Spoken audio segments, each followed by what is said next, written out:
and this podcast is for informational and educational purposes only and does not constitute financial advice. Please consult with a qualified financial professional for advice specific to your situation. The views and opinions expressed are those of the hosts and guests and do not necessarily reflect those of the podcast producers or sponsors. We make no representations or warranties regarding the accuracy or completeness of the content. Hi, my name is Bella Carrasco, and helping others feel more comfortable about investing brings a huge smile to my face. I pull together my resources to interview experts in each area of the due diligence process and answer how do you know questions when considering your future financial safety. But that wasn't enough for me. As an ex-collegiate soccer player, I know the parallels that athletes have with everyone else. That is, the fact that we all have several identities and the capability to add more skills to our repertoires, including investment knowledge. For these reasons, I also bring on athletes so that we can learn how they became confident in the investment world and learn the tips that got them there. We go deep into questions about many phases of the investment process, with the goal of helping you go from practice to game time confidently. This is the How Do You Know podcast. Today we are chatting with Luca, who is an ex-professional soccer player and now founder and CEO of her business, Divine Time. And Divine looks to enhance visibility and opportunities for women's sports, which is such a cool mission, not only because you see this huge push towards opportunities for female in sport, but I personally have 3 younger sisters, all play soccer as well. And it's been really cool to witness the progression for each generation in female sports specifically. So, Luca, thank you so much for being here. I would love to start off by hearing how you decided it was time to exit soccer, because breaking up with sport or career in general is hard, and why you started your own business instead of finding a job or something like that. Yeah, loaded question right off the bat. Well, Guns blazing. Yeah, first off, thank you for having me. When I knew it was time to really retire from football was really when it came to the realization that I was getting older and that the financial insecurity and the problems financially just didn't match the situation that I could progress in playing, right?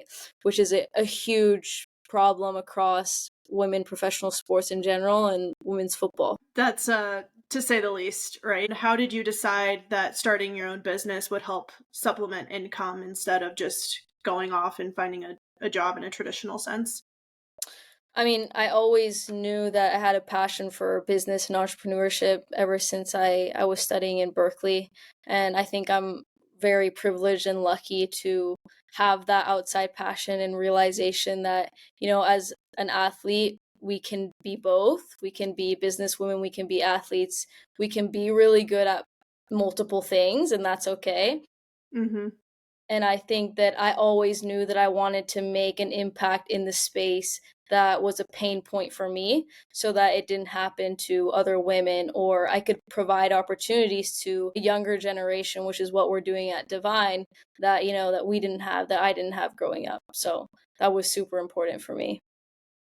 Yes, I think that's where we're aligned, because I also want to help people think about what their life looks like post-play or post-career, because you have this name, image, and likeness that you can take advantage of today that won't always be there potentially. So how can you take that when it's at its prime to then put you in a position where after you're done, you can still have that cash flow that you're used to, when it's not going to be there anymore.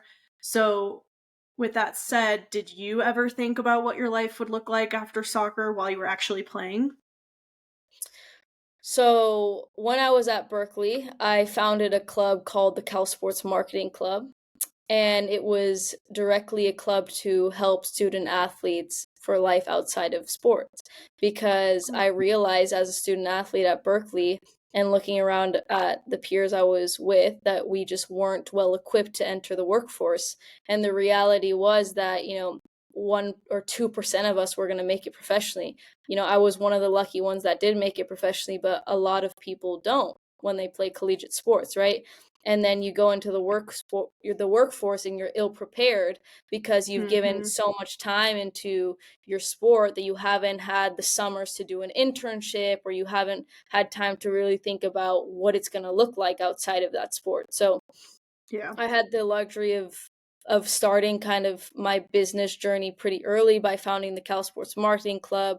I brought in the best of the best guest speakers in sports marketing and management in the Bay Area. So I started networking at a young age, and then kind of started young with that. That's so great. And did the club catch on pretty fast or easily, or was it kind of just a small group that expanded over time? No, I mean, it grew pretty fast. It was quickly became one of the top clubs for student athletes on campus. That's awesome. And it was formed during COVID. So it was Mm. also really an opportunity to get the student athlete community like back together as we had all separated. I think that was a key moment of like, I want to create something that brings people together, that's also going to be super beneficial for their life outside of sport. So we did everything from like interview prep, LinkedIn prep, and talking to guest speakers, etc. And the club is still going strong today. So Oh my I gosh, got that's to leave awesome. my little legacy at Berkeley. Yeah, Passing the torch. exactly. We're still going strong, so that's good. I think that's a testament to how important this is because I remember when I was in college trying to have an internship on top of being a student athlete, on top of trying to think about your career in general. It's a Mhm. lot. And that's why we have a lot of great attributes. But I remember running from morning lift to my internship for a couple hours to then make my class and then Yeah. make my practice after class and then back to my internship. So it's really awesome that you introduced that to Berkeley and it, like I said, it's still going strong, which is a really good testament to that this is needed and hopefully helpful to everyone involved. Yeah, hopefully. I mean, now that the NIL is existent, I mean, marketing is a huge, topic of conversation that's of utmost importance to these collegiate athletes. And this is something that we do at Divine Time. We do these memberships with youth national team players on how to build their brand because it's so Yeah. important as they enter the NIL space, whether they play collegiately or they skip that and play professionally.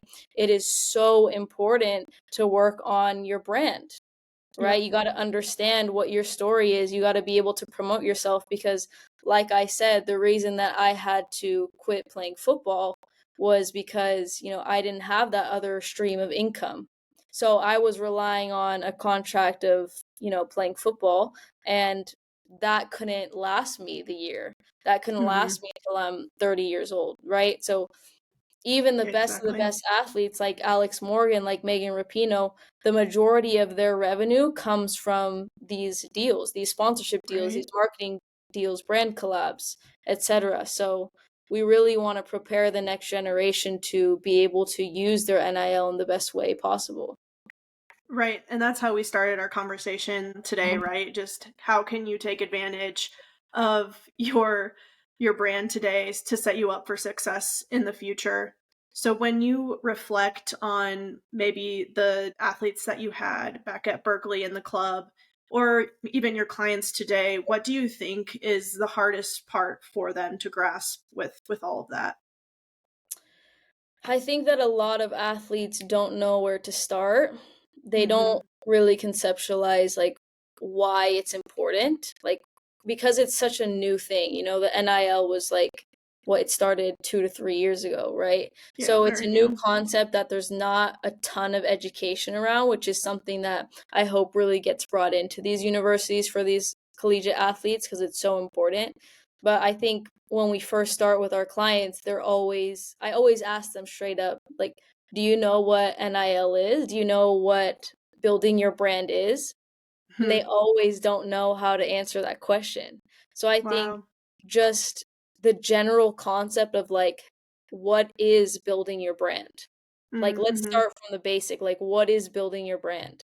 And I think that that is something that a lot of the younger generation just lack that education on why it's important and what it is in general. And then does Divine take them through like that educational process along Mhm. with helping them put in those processes, or what is like a good first step for an athlete? Yeah, we have our membership that is basically it's a 6-month program. So we work with the elite and the younger generation, and we basically take them through a whole 6-month progression of building their brand. So we start off Mm. with understanding who they are, because I always tell them that what's going to work for player X might not work for player Y. You know, what X player loves doing TikTok dances and loves, and is comfortable with that, player Y might not resonate with that, but loves speaking on camera, for example, right? So you really have to understand like what the player's strengths are and play into those strengths. And they have to understand what their strengths are and their passions, right? And then we really have to understand what is their passion outside of football, which is huge, because I Mhm. feel like, and I was the same way, like when I was younger, that was my entire life. Like if someone were to ask me, what's your passion outside of football? I'm like, I don't know. I play this every day. Like, Right. right? But the important things nowadays is that brands are looking for differentiation in the field. Like they don't want to just see a profile that is Mm. just football, football, football, because how does that resonate to, a product? How does that Right. resonate to a beverage? How does that resonate to vitamins or proteins, right? So when you think about product brand partnership, you have to think about picking the right fit for that. So we just take them through the entire process and then help them do, weekly calendars for social media and see their brand just accelerate a ton. Yeah, it's super interesting that concept of an identity outside of sport or what you do every day, because I always thought of it in the lens of it's important to have that because once you're done playing, you need to have some sort of motivation Mhm. outside of sport. But I never even thought of it for that actually applies to your life today while you're in sport because these different brands are looking for that. Yeah, absolutely. And then apart from building brand, do a lot of the athletes that you work with understand the financial importance of it? Or are they thinking about investing in different things like that? Well, our clients right now are a little too young to be thinking about investing, but I do try to educate them on the importance of why, right? Like, why are you doing this in the first place? Especially if we're going to be with them for 6 months. Our contracts with our youth talents are a minimum of 6 months. So Mm, if they're going to commit, they commit to that 6 months, because the reality is you're not going to see growth on social media until you're very consistent, right? mm, And mhm. when you cross that 6-month mark, then you can see the actual growth and you can see very big changes. But in a couple of weeks, things are not going to change. So it's about sticking to, a pretty rigorous schedule across the 6 months and then seeing the progression, right? That makes sense. And I know you, it sounds like you've had this entrepreneurial mind. So did you learn about money growing up, or how did you learn? That is a good question. I think like the entrepreneurial mind is something different from learning about money, right? Like I think I've had the entrepreneurial mind since I was very, very small, like journaling in my notebook about wanting to make like this designer retainer that when I was like 11 years old that could spray coke in my mouth. Like silly ideas like that, right? Like I had these ideas from when I was really little. I didn't really think that that was like an entrepreneurial mind, but like looking back at it, I'm like, yeah, that was there. You But I should have think done the retainer. That sounds like a yeah, hit. right? Yeah, it would have been super successful. Yeah. No, but yeah, I think I had that when I was really little, and then just learning about money. I think I've been a pretty hyper independent person from a young age, so that was just something that interested me. And then as I went to Berkeley, I took some finance classes, but I really had to do a lot of that research on investment on my own, Right. which I really wish I would have had a little bit more guidance in that field, to be honest. Mm, mhm. Yeah, that's been a common theme with everyone that I've been able to speak to about this topic. Is they didn't necessarily learn about money growing up. That wasn't necessarily a dinner conversation topic, Yeah. and they had to go and seek out this education themselves. Yeah. Which I continue to reiterate, it's a lot easier in today's day and age because we have knowledge at our fingertips through the different AI platforms or Google or just going to your local library, which isn't as popular. But what did you find useful in your self teaching? Honestly, just trying it out. Mm, N Not being afraid to go on E-Trade, for example. I went on mm. E-Trade when I was, like, a freshman in college and just started playing around with it, and I had, $200 and just would try things out and just kinda see how it works and, like, Yeah, test the market and do your own research, right? I think that's kinda how it starts. You don't have to have, like, thousands and thousands of dollars to right. invest. You can start very, very small. Like, I think I quite literally started with $20. Wow. So, you just build from there, and then when you feel more comfortable and you feel like you understand it better, then that's when you can start putting a little bit more money in.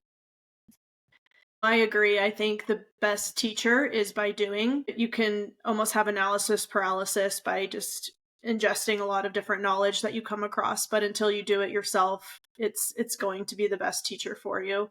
So how Yeah. did you even know that investing was important? I don't think I really knew quite the importance of investing when I was that young. I think Mhm. it was just a very interesting concept. I didn't truly grasp like the importance of it until like now. Yeah, I wish I would have had more education on how important it is to start early. Yep. Yeah, that was I was gonna ask, do you wish that you started investing earlier? I think I invested pretty early. I didn't know why. Do you know what I Yeah, mean? yep, Like, I wish I would have had the education, and I don't think a lot of people my age would have started that early. So, right. I think in general, I think that education needs to be there. I think now with like TikTok education, that's starting to change. I'm like talking to my financial advisor now, and she's like, actually, a lot of people your age now have already started investing. And now Hmm, it's kind of more normalized thing because you see the education coming from TikTok and stuff, and we have more access right. to that, like you said, at libraries, Google, etc. But I still think it's something that you have to seek out. Yeah, and that kind of brings me to my next point. It sounds like, yes, you wish you would have had education earlier, but is there anything that you would have done differently to start your investment journey? I think maybe seeking out like professionals in the space would have Mm, been great. So whether it was at Berkeley and speaking to somebody that is an expert in that space or a financial advisor at a younger age, that probably would have been helpful. sure. Professionals are certainly the way to go. And I always tell people it's amazing what happens if you just put out what you're trying to do because you never know what relationship they have to then help you get to where you want to go or accumulate the knowledge that you want to. Yeah, exactly. And so I know it sounds like a lot of this was more on yourself, but was there anyone who helped you along the way as it relates to money? When I was at Berkeley, the professors that Hmm. I learned from really taught me the majority of it. And then wasn't like you said, it wasn't like a common dinner table conversation, right? So like this wasn't a topic that I really spoke to about at all with my family. So, I learned it from school and really just outside research myself. Yep. Has there been anything surprising for you on this journey? I just learned a year ago about a Roth, and Oh, nice. I think that was great, right? Like, I was like, I should have just put my money in a Roth when I was starting out, like, really young instead of E-Trade. Like, Hmm. that would have been a little more helpful because I think the growth would have been a little better. But I think, yeah, the education on, like, certain accounts you can't pull out money until you're X years old, or Right. like investment, it's a complicated field. You definitely need education around it, right? Yes. And also, kind of what you were saying at the start is as an athlete, you wear many hats. And it extends even if you're not an athlete. Like if you're a nurse, you're also could be a mom, a wife, whatever it may be. We all have the capability to wear all of these many hats, and investing is no different. You can also work up your skill set to have an investment hat.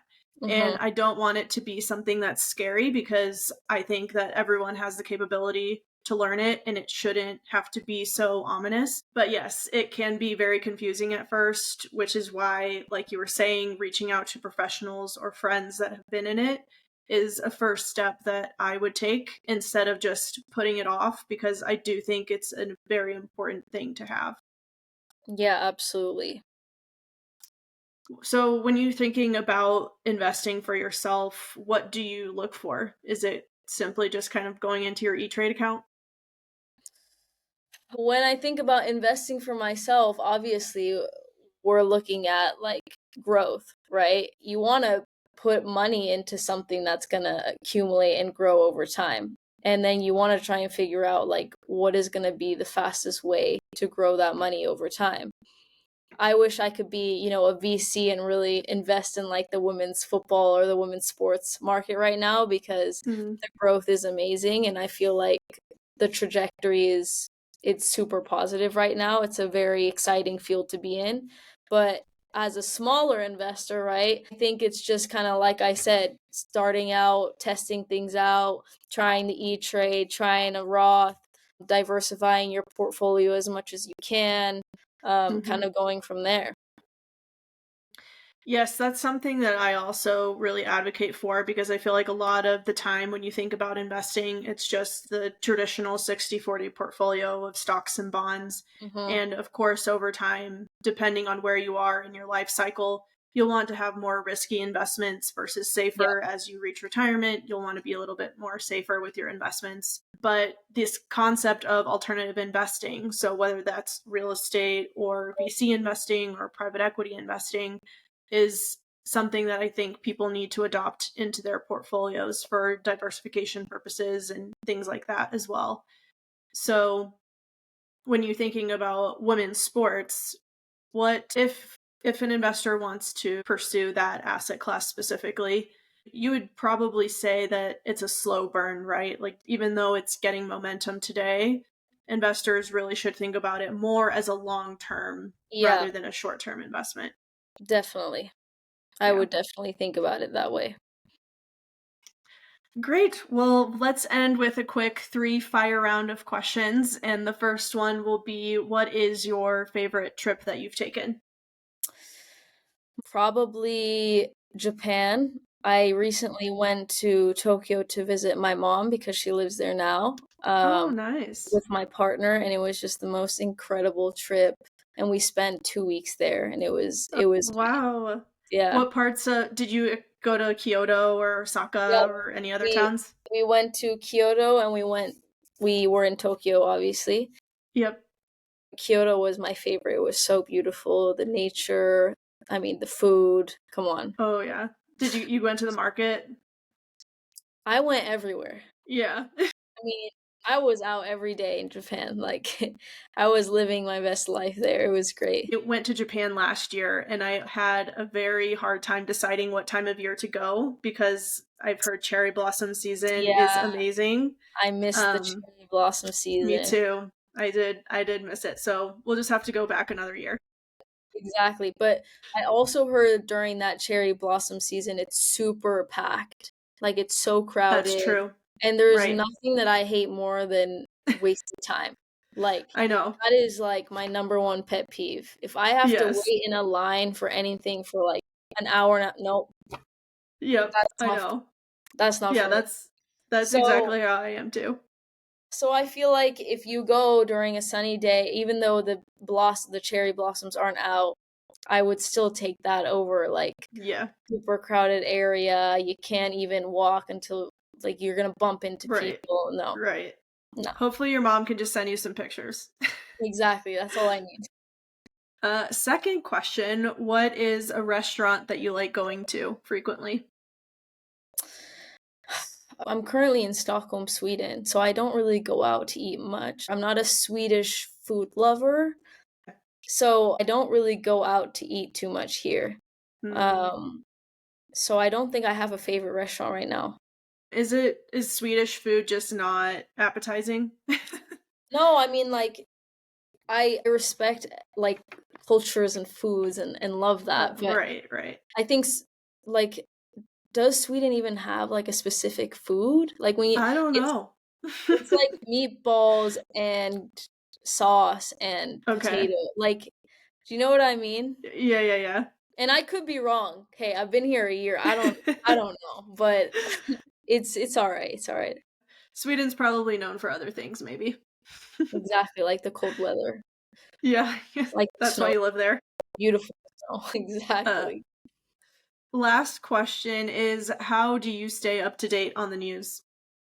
To be honest, I feel like when it comes to news, I'm just so centralized in women's football and women's sports Mhm, news that I would mhm. probably miss other things. Honestly, I'm on LinkedIn all the time. I'm just always on LinkedIn trying to find the latest news on football or women's sports, and that's kind of how I get my information. Yep. But if I was a VC looking to diversify my portfolio and across other sports, I would probably not do that. Also, with these conversations, it's been interesting to hear the amount of people that actually don't stay up to date on the news and they're just kind of focused on their niche, Yeah. which I don't necessarily think is a bad thing because the news can almost be distracting. But it's definitely been interesting to hear that point, and I do think you can learn a lot of valuable things through LinkedIn. So not necessarily a horrible way to stay up to date. I love LinkedIn. I'm a LinkedIn goer, like, through and Yeah, through. I LinkedIn agree. over Instagram, over Facebook, like, LinkedIn is my go-to. Every time I No, I'm not gonna say that. I don't ask every time I every I was gonna say every time I go out, I ask people if they have LinkedIn, but that's not true. But that's how much I use LinkedIn. I almost wonder if because in the headlines lately, talking about news, there's been a lot of rhetoric around mental health and social media Mhm. Yeah. and different laws that people want to implement regarding that.